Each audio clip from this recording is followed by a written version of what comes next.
Indie Spotlight.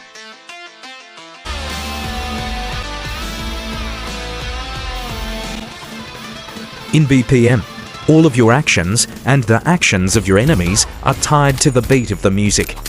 Your enemies perform a dance-like sequence of attacks to an epic rock opera.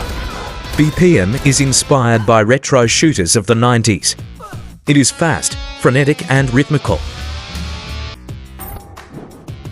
You can double jump, dash, rocket jump, and bunny hop to evade your opponents.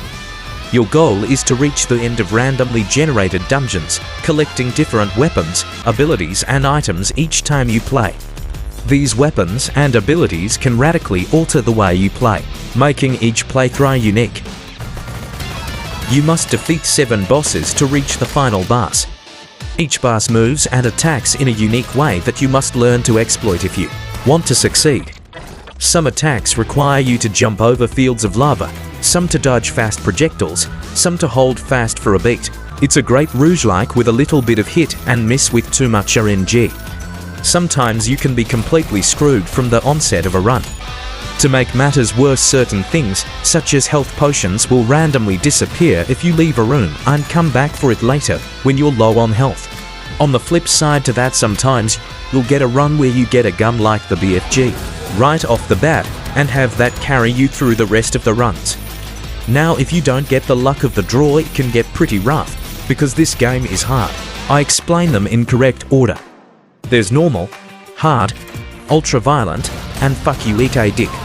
You won't be hearing popular licensed metal tracks, but the songs that are here do a good job of getting the metal blood pumping. Which is good because you're going to be hearing that first song a lot of times, and it only changes once you moves past the first boss or find a way into the sewers. There are a lot of options to help you along your, such as having the rhythm diction be more forgiving and changing the crosshairs to having the notes hit automatically, which I find turning on auto rhythm and crosshair to just the dot can change it to a more traditional boomer shooter. From various power-ups such as super jumps and unlimited clip, to different weapons like pistols, shotguns, assault rifles and more. There are more and more options for first-person rhythm games, but only one on the Switch, and that's bullets per minute.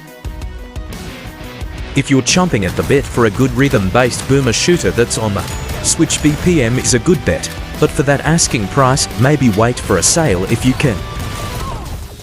Thanks for watching.